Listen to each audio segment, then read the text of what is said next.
Welcome to In Depth for a look at what is making mining headlines in the Americas.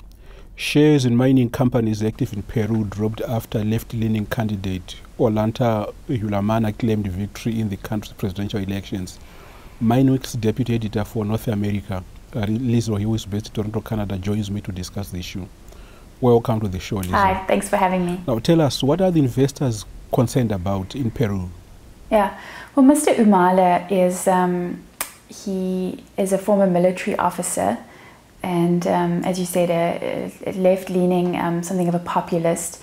And over the past, he has made statements about wanting to increase taxation and royalties on the mining industry, wanting to ensure that poor Peruvians or more Peruvians benefit from the mineral resources in the country. And he ran and lost against in the presidential election against Alan Garcia in 2006. And in the past, he had been quite outspoken about, as I said, wanting to tax the industry. He'd gone so far as to talk about nationalization, and he has toned down that rhetoric over the last election campaign. But also, just looking at his background, Mr. Humala he led an army rebellion when he was a military officer. He was an outspoken supporter of Venezuelan President Hugo Chavez. So just sort of putting all these things together, certainly not as a president-elect necessarily someone with whom the private sector feels particularly comfortable going forward. And which of the mining companies that are active in Peru were most affected? Yeah, in Peru, the markets fell sharply in the Monday after the election, and Mr. Humala declared victory, and his rival in the presidential election runoff conceded defeat.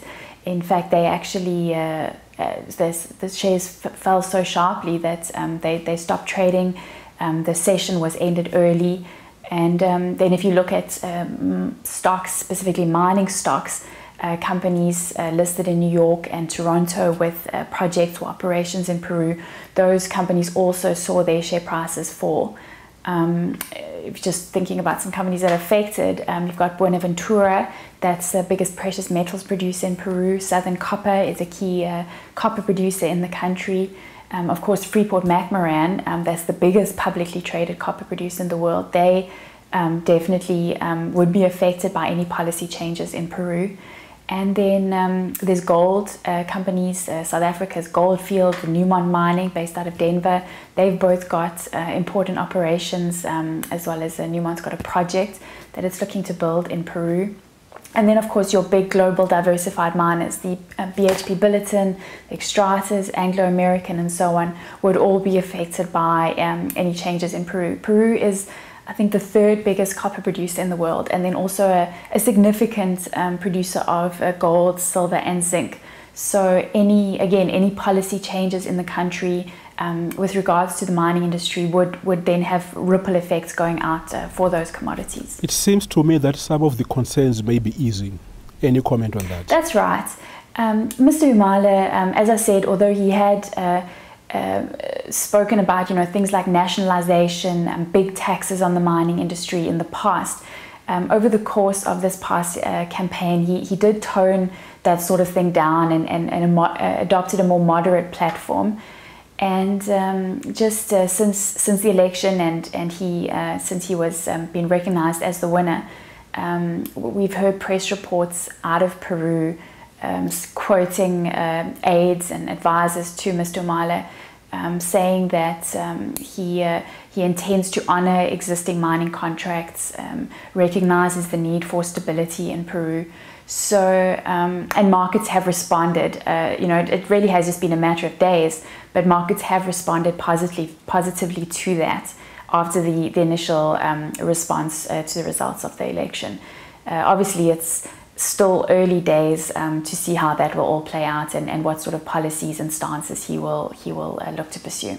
Thank you, Lizzo, for your time. That is the show for today. Join us again next week for more news and insight on mining in the Americas. I'm Martin Joaquinho for Crema Media in Johannesburg.